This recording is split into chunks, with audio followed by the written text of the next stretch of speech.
TVC News, first with breaking news.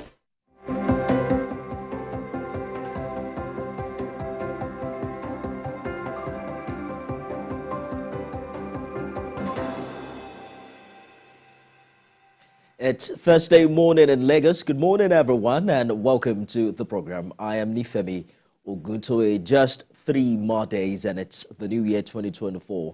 Thank you for your commitment to this morning and TVC News in the outgoing year.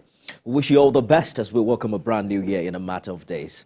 Let's talk about the power sector in 2023. Just last month, we were told President Tinubu stopped the implementation of a hike in electricity tariff that would have added more burden on the purchasing power of the average Nigerian, of course, with the early removal of fuel subsidy we witnessed in the year.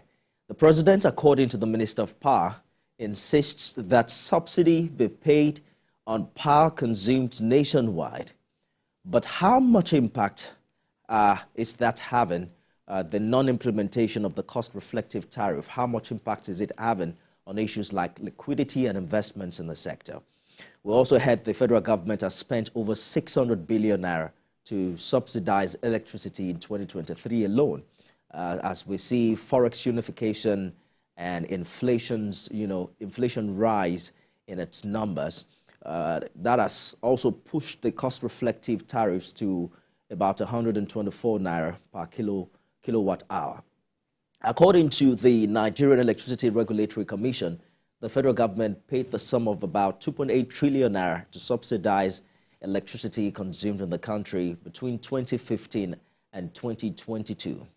But that figure is expected to soar significantly in the coming year. Chairman of NEC has mentioned that the federal government will pay as much as 1.6 trillion naira to subsidize electricity in the new year, except the current tariffs are reviewed to align with current economic realities. The Minister of Power also mentioned that the federal government would investigate the legality or otherwise of the 5-year license extension given to privatized power distribution and generation companies. He stressed earlier that the operating licenses of the firms would have expired on 31st of October this year. Recall that in June this year, federal government also adopted the Electricity Act of 2023, which repeals the Electricity and Power Sector Reform Act of 2005. We'll probably also review the key features of that act and how they impact on the power experience of the average Nigerian in the course of this program. I'm joined now by communications specialist and lawyer. He's the CEO, Sage Consulting and Communications, and former General Manager, Corporate Communications for the Abuja Electricity Distribution Company, Bode, Fadipe. He joins me live from our Abuja studio. Thank you for joining us on the program. Thank you, Nifemi Oguntolu. It's so wonderful being on your program this morning. I recall the good old days in Benin, and I'm delighted that we are meeting again. Thank you very much. Absolutely. It's my pleasure. Good morning, Nigerians. Good morning. It's been a while. That's perhaps why you call it Oguntolu instead of Oguntoye. But I'm going to fine you for that quite much later. Oh, my error. I'm sorry. It's all right. It's all right. It's been a while. It's been a while. I totally agree with you. There have been talks about the delayed implementation of cost-effective tariff and how it's impacted on the multi-year tariff order of 2022 to phase out the subsidy in electricity tariff. But you know what? That doesn't make any sense to Nigerians, especially those who already feel the heat of the removal of fuel subsidy. Perhaps we should begin from there. The issue of subsidy in the power sector is one that stakeholders are really worried about. And it's important that we get the discussion spelled out properly. Now, what is subsidy in the first place? Of course, we all understand it to mean the payment of the difference between the true cost and the allowable cost. I mean, every adult in this country, and even the young boy on the streets, has acquired knowledge about that fact as a result of what we experienced in the petroleum sector. Upon the inauguration of Mr. President, the first thing he said was that subsidy is gone. And the moment that statement was made, there was a response in the petroleum industry immediately. The cost of fuel went up so radically that everyone felt it. Now, why did Mr. President do that? It was principally because the petroleum sector was hemorrhaging. There was serious leakage of blood, and the life of any object is in the blood. The same thing we are experiencing in the power sector today. I can tell you for free, and I'm happy with the kind of background report that you gave, that subsidy is a disinvestment in the Nigerian power sector. At the point of privatization, one of the fundamentals that drove the decision to privatize the power sector was the fact that government was not financially strong again to continue to fund a sector that was capable of providing funds for itself to bring about development and growth. But what has been the experience today? We have seen consistently in the last 10 years where government has not had the courage to allow the sector to charge what can be regarded as the appropriate or cost-reflective tariff that will bring about investments in the sector. And so you see a sector that is supposed to be a catalyst for economic and social development struggling to survive because the liquidity problem is still there. I mean, you just mentioned it that in 2024, we are likely to see government subsidizing electricity with as much as 1.6 trillion naira. I mean, that's not... We'll get to the details shortly, Mr. Fadipe, particularly what you call the liquidity crisis and, how much impact this is having on the business, so to speak. But are we considering the economic implication of having Nigerians carry the burden of the cost-reflective tariff in the new year? Because that's perhaps a concern of the average Nigerian watching this show. We just had the removal of fuel subsidy that you alluded to earlier. We're talking about exchange rates skyrocketing, galloping inflation, and so many others that bring hardship to the people. Some would say it's not politically reasonable, and it will show government as one lacking in empathy. Now, your question is, are we considering the economic implication? Now, that from the end user side, that's the question they would ask. But what about from the investor's perspective? Are we also considering the implication of not having electricity? Are we looking at that implication? I mean, we have a choice to either bite the bullet or to allow the sector to collapse upon our head. I remember some few months ago, if not from last year up till this year, generating companies came out to say NBET, which is Nigerian Bulk Electricity Trader, was owing them as much as 1.6 trillion. And that if that money is not paid, they can no longer guarantee power supply in the country. Transmission may not have said what the sector is owing it, because transmission belongs to the federal government. But discos have also expressed their own concern about the fact that what is being recovered from the customers or the end user is nothing close to what they ought to get. And that's why they can also not service the other, pay back to the market operator what they are supposed to pay back. So, going by your question, are we considering the economic implication? I will tell you very clearly, my brother, that to consider this matter from that perspective is also to say that we don't mind not having electricity in this country. And that is even much more disastrous than considering it from the customer side. Why? Because manufacturing will go down. Cottage businesses will go down. Unemployment will skyrocket. Social problems will rise. For instance, crime will rise. Can we accommodate that? We will stretch our military. We will stretch the police. We will stretch the DSS. So many things will happen. So which one do we prefer? To allow people to pay more and be able to, allow the sector to survive, or to continue to ask governments to provide the subsidy that it cannot provide, which I call the Santa syndrome. The Santa syndrome is a syndrome that allows one person to consume an item and another person pays for it. For how, even with parents, there is an extent to which you can subsidize or you can continue to allow your children to live under your roof. Once they get to a certain age, you start asking them, young man, when are you going to start fending for yourself? This sector can only survive if it is allowed to fend for itself. Interesting analogy you have given, but you agree that that period of time when the young man or woman leaves the house is always not very, very palatable, even though when you now look at it, when you look back at it, you might appreciate that decision. But stakeholders have also emphasized that electricity tariff should have been raised months ago.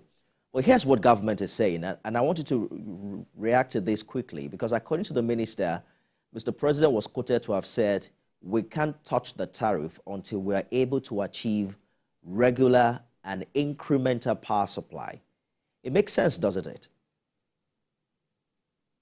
Now, I can understand the minister's position. Service and then pay. But there is also the flip side, which makes it a cyclical argument and brings in the chicken and egg argument. Which one goes first? Payment or service? Which one should come first? That's an argument that's a bit difficult to resolve. But the truth of the matter is that the investor has put his money there. He has made some investment. Let's give credit to the investor. That we have electricity in this country today is because some people have stuck out their necks to say that we want to invest in this sector as they did with telecoms. Yes, privatization has come. In the telecom, we had liberalization, which is a different business model entirely. But that of electricity, the question that we are asking is, should electricity be a social service, or should electricity be a commodity? Should it be treated as a commodity? And the economic argument, which makes sense, is that electricity should be treated as a commodity so that the right price can be charged, so that there can be more investment in the sector. Nifemi, with profound respect to you and other Nigerians, look at the power sector 2013 to 2023, when 10 years was celebrated. Has there been a new song in the sector? We need to answer this question. Have we sung a new song in the sector? Those of us who are quite familiar with trends in the power sector will tell you very clearly that there has been no new song. And a principal reason for that lack of new song is because the liquidity problem continues to be a major challenge. We need to answer the question, are we going to run this sector on compassionate grounds, or we are going to run it on economic grounds? Mr. President said no to increase in tariff on compassionate grounds. But compassion is not a business principle. It's not a business strategy. You don't run business on compassionate grounds. You don't run it with the Santa syndrome or Santa Claus approach. You just have to decide whether you want to be a Father Christmas or you want to be an economic business entity. That is exactly the point that we are trying to make. Are there other options in the interim? Because, there's also a way, and I understand your position perfectly, but there's a way things become so difficult that it's impossible for investors to also do business. And that's perhaps the angle from which government is looking at it from. This is supposed to have taken a new dimension in June or July thereabout, and government may have thought that it was too early given the removal of fuel subsidy. But there's also the advocacy for the pricing of gas utilized by the GENCOs in Naira to allow better management of the foreign currency related inflation that we've seen in the sector. You must have heard even the minister fought the current pricing of gas utilized by GENCOs in dollars. According to him, it's perhaps one of the biggest issues in Nigeria's power sector. Do you agree with it? Now, the issue of gas, yes, we produce gas in this country. I mean, we have natural gas, there's also the issue of associated gas and every other conversation around the issue of gas. Gas is a major driver of our power sector. As a matter of fact, I think our power sector is bent in favor of the gas producing stations. I think it's about 85%, and then you have hydro and other ones covering the other 15% and things like that, or slightly lower, different from that. But the point we need to note is that we have the gas, but what about the equipment that we use in bringing out the gas? Do we produce anyone in this country? So even if the Honorable Minister of Power comes up with the argument that it does not make rational sense that you have gas, but you are selling it in dollars, in forex, what about the equipment with which you will extract the gas itself? What about the equipment? Are you manufacturing anyone? Are you not going to import all of those equipment? So that argument from that perspective is a little bit challenging for me to accept. And because of that, it's going to be a bit difficult to now start saying that selling gas in Naira will substantially influence the cost of electricity. No, I beg to differ from the position of the Honorable Minister.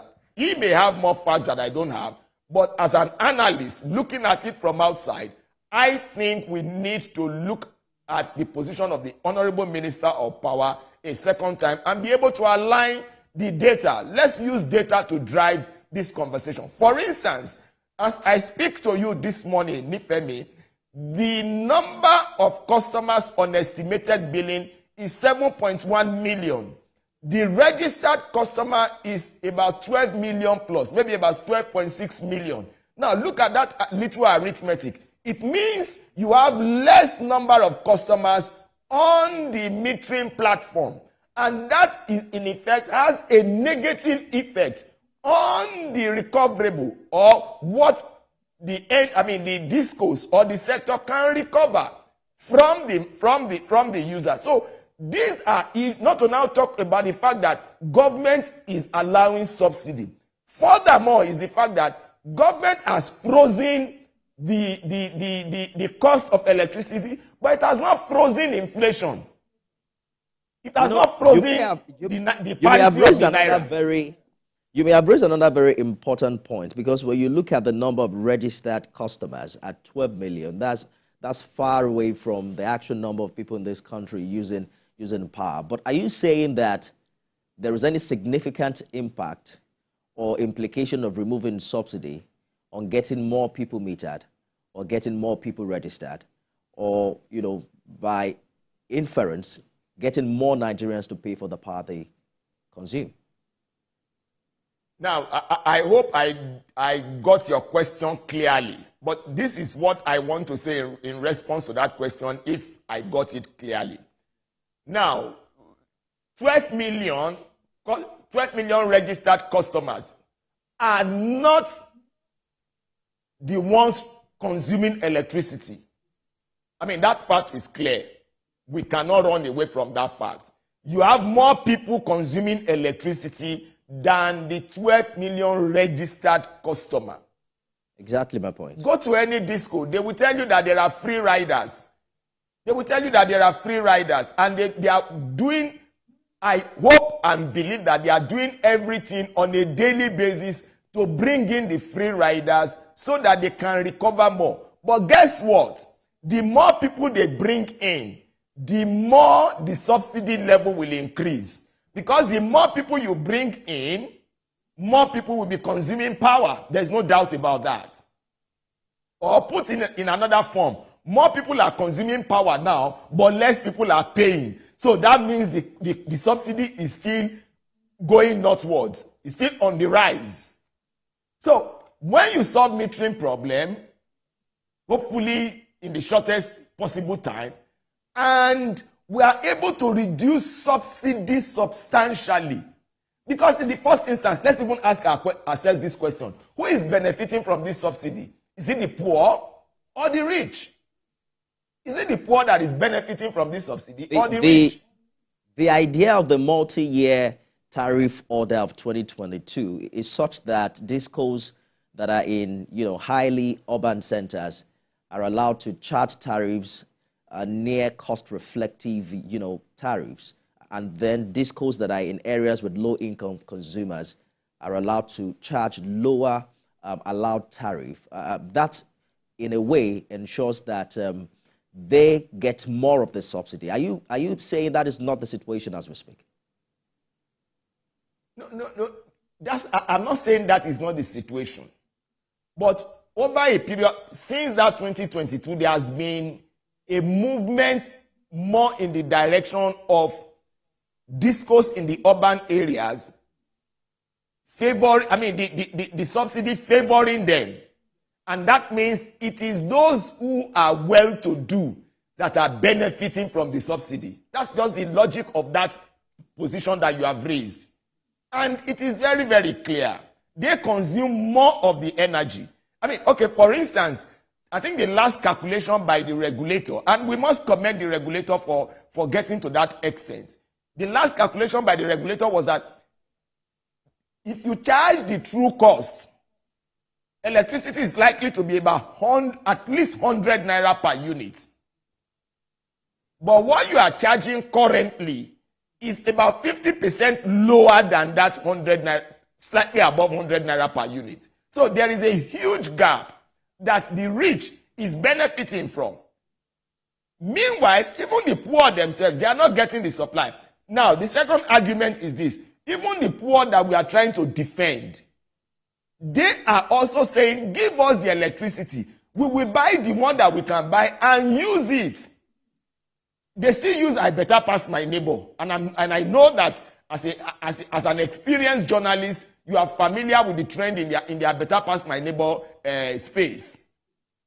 People still use it to run their barbing salon, to run their hair making salon, to run their vulcanizing business. They still use that I better pass my neighbor. They buy fuel of about 3,000 naira that does not last more than about 6 hours in a day.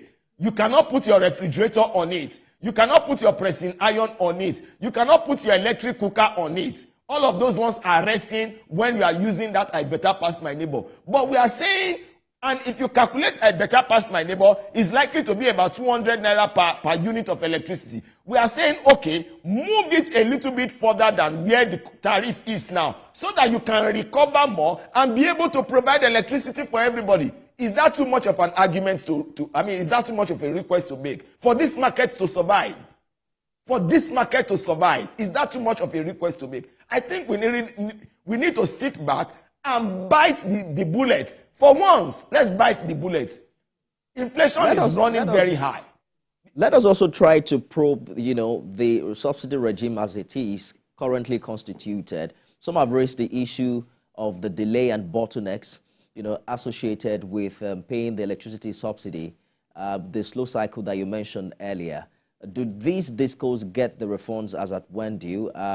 You talked about the development earlier. We heard from Genco's warning that they may not be able to sustain current electricity supply levels, following the payment of only 28% of an invoice for power supplied to the national grid by the Nigerian Bulk Electricity Trading PLC in the September payment cycle. Do you think there's a sense in which if we get the monies to them early enough, it will resolve the issue of liquidity in the interim, while we resolve and systematically remove subsidies, so to speak? Now, again, you have raised a very crucial point, and I must thank you because it tells me that you have done a bit of research concerning this matter. Now, one fundamental problem about the issue of subsidy is that, okay, government has said, I will pay the differential between the true cost and the allowable cost. But even at that, because of the paucity of funds available to government, government is not able to pay as at when due. So, and look, we cannot blame government for everything. If government had the power, I'm sure that government would have said, let's do everything. In the days of the likes of the former military head of state, General Yakubu Gowon, God bless him for this country. They came out, although it had its own economic problem, but they came out, they started unity schools. Federal government really does not have any business with unity schools. I'm sorry we are digressing, but I'm just trying to bring out a point. The government came out and said, Udoji Award. That also had its own problem, okay?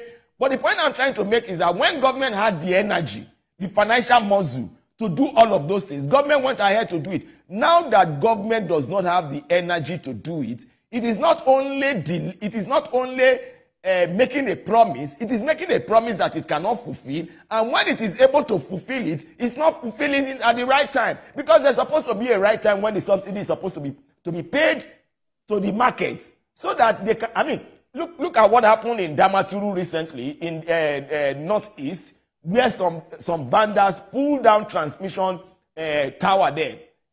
The people in that place need electricity. If there is no money to do it, it means that they will go and borrow. At what cost? There is a cost attached to funds. So all of these things are very, very crucial to the survival of the market. And one of the principal things is the economics of power supply, the fund to drive the system. Investors want to come in, but when they look at the numbers, they look at the return on investment, it is better for capital to go to a different place. Capital or money can only gravitate towards the place where there is value. If there is no value for money, if there is no value for capital, capital will move away. And that's exactly what we are experiencing in this country today. Very interesting development, and government hasn't shied away from the fact that this subsidy has to be removed, but it's saying it has to be done systematically with the public well-informed and sensitized in this regard. Now, when we return after this break, we'll turn our attention to how you think this government can do this, with the prevailing economic circumstances and situation in the country. We also open the phone lines for contributions from our viewers. Stay with us, everyone. Don't go away.